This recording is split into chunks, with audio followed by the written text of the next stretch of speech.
Welcome to my channel friends. अगर आपको मेरा वीडियो अच्छा लगे तो लाइक कर देना और सब्सक्राइब भी कर देना, और सब्सक्राइब करने के बाद बेल आइकन प्रेस करना ताकि आप मेरे वीडियो सबसे पहले और सबसे जल्दी देख सके। Please subscribe my channel. Let's start. हम आज बात करते हैं बवासीर की बीमारी के बारे में। दोस्तों, बवासीर या पाइल्स एक गंभीर बीमारी है। बवासीर दो प्रकार की होती है। आम भाषा में इसको खूनी और बादी बवासीर के नाम से जानते हैं। कहीं कहीं इसे महेशी के नाम से भी जाना जाता है। दोस्तों, सबसे पहले हम बात करते हैं खूनी बवासीर के बारे में। खूनी बवासीर में किसी प्रकार की ज्यादा तकलीफ नहीं होती है, केवल टॉयलेट की जगह से खून आता है। टॉयलेट में लग के आता है, फिर टपकना शुरू होता है और फिर पिचकारी की तरह से खून आने लगता है। इसके अंदर एक मस्सा हो जाता है जो कि अंदर की तरफ होता है, फिर बाद में बाहर आने लगता है, फिर टॉयलेट के साथ साथ अपने आप वो अंदर चला जाता है।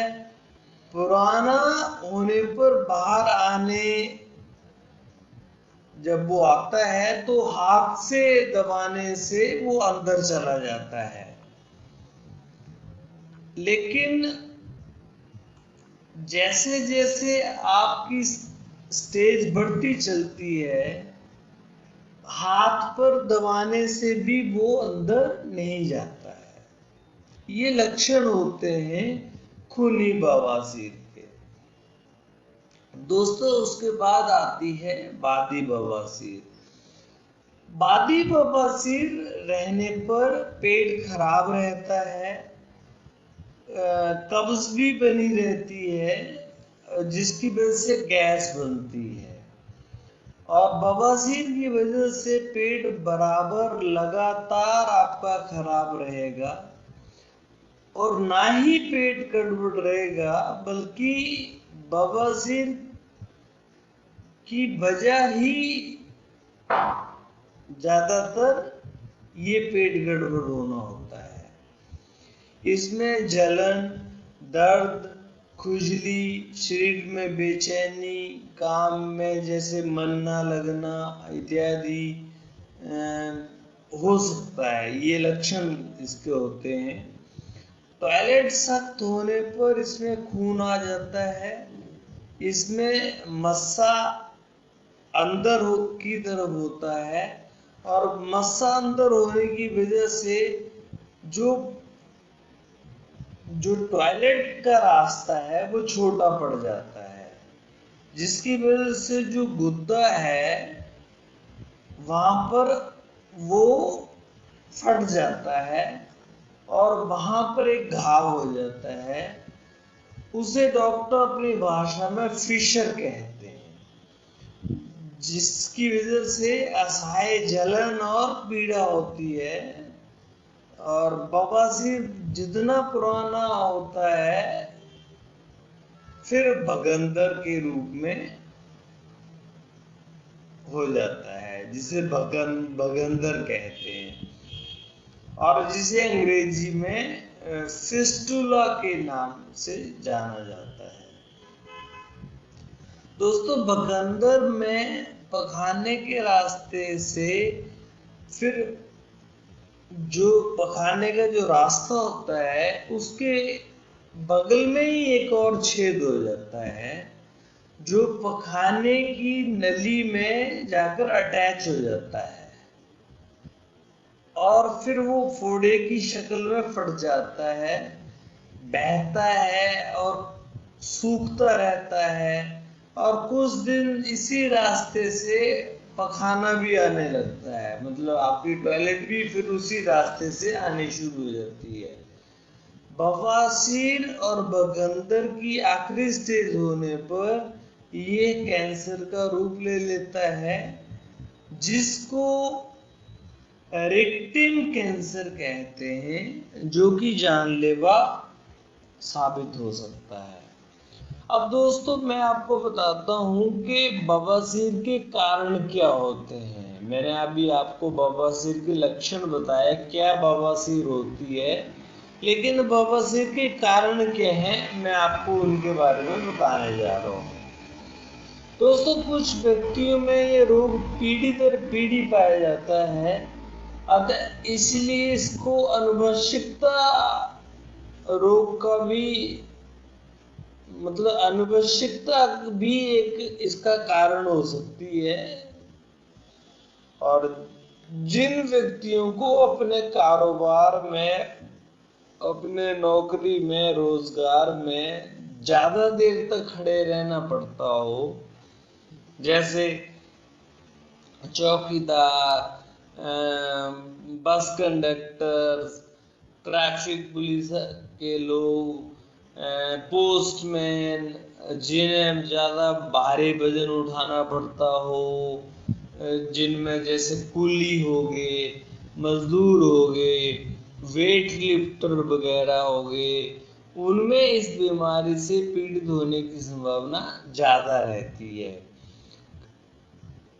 और दोस्तों एक और भी चीज बताता हूँ, कब्ज भी बवासीर को जन्म देती है। और कब्ज की वजह, क्योंकि कब्ज की वजह से जो टॉयलेट है वो सूखा और कठोर हो जाता है, और जिसकी वजह से जब उसका निकास होना होता है तो वो आसानी से नहीं होता, और जो फिर व्यक्ति को कब्ज होती है वह टॉयलेट में बैठ के बहुत देर तक जोर लगाता है, और जोर लगाने की वजह से जो उसका गुर्दा है उस गुर्दे पे जोर पड़ता है, और वो धीरे धीरे जब उसको जोर पड़ता है और लगातार जब आपको कब्ज रहती है तो वो गुर्दा लटक जाता है नीचे और वो फूल जाता है। और दोस्तों बवासीर का जो गुर्दा जब लटकता है तो वो कैंसर की मतलब एक तरह से वजह भी बन सकता है, और आपके बाथरूम में भी रुकावट पैदा करता है। आपको देखिए हैरानी होगी कि बाथरूम में भी रुकावट आनी शुरू हो जाती है, और अगर मतलब गर्भावस्था है किसी की तो उनको भी इसमें दिक्कत हो सकती है। दोस्तों ये मैंने आपको बताया कि बवासीर किन कारणों से होती है, क्या क्या कारण होते हैं। अर्थात अगर आपका पेट खराब रहता है, कब्ज रहती है, तो आप ये मान के चलिए कि आपको इस बीमारी के होने की संभावना ज्यादा है। अब दोस्तों मैं आपको बताता हूं कि फॉरएवर लिविंग प्रोडक्ट्स के किन किन प्रोडक्ट्स के माध्यम से आप इसको ट्रीटमेंट कर सकते हैं, इसका इलाज कर सकते हैं। इसमें दोस्तों सबसे पहले आपको एक बहुत ही शानदार प्रोडक्ट एलोवेरा जेल के बारे में जानकारी देता हूं। एलोवेरा जेल 30 ml सुबह खाली पेट और उठते ही उसके 1 घंटे तक कुछ भी खाना पीना नहीं, और 1 घंटे के बाद में 2 गिलास पानी पीना है। दोस्तों एलोवेरा जेल एक ऐसा प्रोडक्ट है फॉरएवर लिविंग में जो आप इस धरती की संजीवनी बूटी कह सकते हैं। कई लोगों को इसने जीवन दिया है, और इतना बेहतरीन प्रोडक्ट है जिसकी तारीफ किए बिना कोई व्यक्ति रह नहीं सकता। अगर किसी व्यक्ति को आप ये एलोवेरा जेल दे दें तो ऐसा हो नहीं सकता कि उस व्यक्ति को उसके परिणाम ना मिले। तो दोस्तों ये एलोवेरा जेल आपको बवासीर में सुबह खाली पेट उठते ही और 30 ml लेना है। और यार ध्यान रखना दोस्तों, कई लोग जानकारी के अभाव में इस एलोवेरा जेल में पानी मिक्स कर लेते हैं। दोस्तों ऐसा नहीं करना है। ये 100% स्टेबलाइज एलोवेरा है और इसको बिल्कुल शुद्ध एलोवेरा आपने 30 ml गिलास में डालकर लेना है। और ऐसे ही फिर आपको शाम को जब आप खाना खा लेते हैं तो उसके 1 घंटे के बाद इसको लेना है 30 ml। और उसके 1 घंटे तक आपने फिर कुछ खाना पीना नहीं है। अगर आप सो जाते हैं तो सो जाइए, 1 घंटे तक कुछ भी खाना पीना आपको नहीं चाहिए 30 ml इसको लेने के बाद में। दूसरा प्रोडक्ट सर इसको आपको लेना है बी प्रोपोलिस। बी प्रोपोलिस अपने आप में एक संपूर्ण भोजन है जो कि मधुमक्खी के छत्ते में पाया जाता है और ये एक तरफ से एंटीबायोटिक है। ऐसा एंटीबायोटिक दोस्तों माँ के गर्भ के बाद में मधुमक्खी का छत्ता एक ऐसी जगह है जहां पर किसी तरह का वायरस नहीं पाया जाता, जिस तरह किसी तरह का भी कीटाणु प्रवेश नहीं कर सकता। ये प्रोपोलिस एक ऐसी सतह होती है मधुमक्खी के छत्ते में जिसके अंदर कोई भी कीड़ा प्रवेश नहीं कर सकता। और ये बहुत ही बेहतरीन प्रोडक्ट है। इस बी प्रोपोलिस को एक सुबह एक शाम को लेना है और खाना खाने के बाद लेना है। उसके बाद में आपको तीसरा प्रोडक्ट जो मैं आपको बता रहा हूँ वो अपने आप में एक बहुत ही शानदार प्रोडक्ट है और जिसका नाम है फील्ड्स ऑफ ग्रीन। एक सुबह एक शाम को लेनी है खाना खाने के बाद। दोस्तों इसके साथ साथ में एक क्रीम आती है, बी प्रोपोलिस क्रीम ही आती है।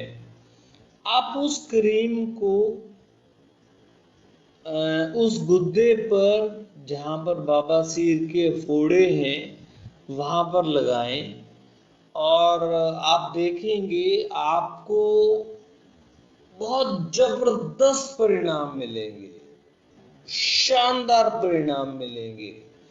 आप दीवाने हो जाएंगे फॉरएवर के प्रोडक्ट्स के जब आप इस तरह का ट्रीटमेंट करेंगे।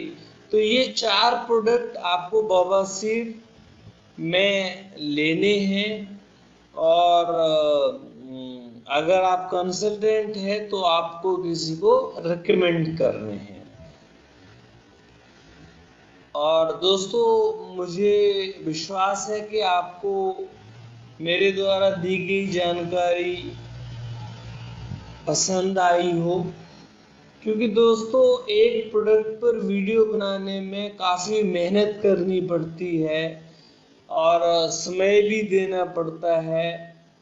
उसी मेहनत का ध्यान यदि आप रखें तो इस वीडियो को लाइक और शेयर जरूर करें। ऐसा करने से हमारा हौसला बढ़ता है और नए टॉपिक पर वीडियो बनाने में भी मेहनत करने की प्रेरणा मिलती है।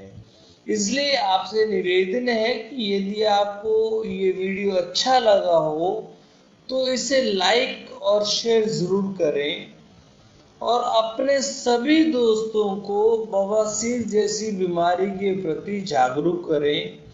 दोस्तों आजकल शेयर करना बहुत इजी है। जब आप वीडियो देख रहे होते हैं तो एक शेयर का बटन होता है, उस पे आप शेयर करते हैं तो आप व्हाट्सएप पे, फेसबुक पे, ट्विटर पे कहीं भी इस वीडियो को शेयर कर सकते हैं। और आपके दोस्तों के ग्रुप में आप जिन पेशेंट्स को फॉरएवर के प्रोडक्ट से इंट्रोड्यूस कराना चाहते हैं उनको, या फिर आपके नए प्रोस्पेक्ट्स को, आपके नए फ्रेंड्स को, किसी को भी आप इसको शेयर करेंगे तो वो फॉरएवर के प्रति जो जो जानकारी उनको है वो पूरी मिलेगी और धीरे धीरे वो आपके भविष्य में क्लाइंट भी बनेंगे, धीरे धीरे आपके वो फॉरएवर के बिजनेस ओनर भी बनेंगे और आपके क्लाइंट भी बनेंगे, आपके ग्राहक भी बनेंगे। और दोस्तों इसके साथ में जब आप वीडियो देख रहे होते हैं तो आप देखते हैं जब आप सब्सक्राइब करते हैं तो सब्सक्राइब के साथ में एक बेल आइकन बना होता है, एक घंटा सा लगा होता है।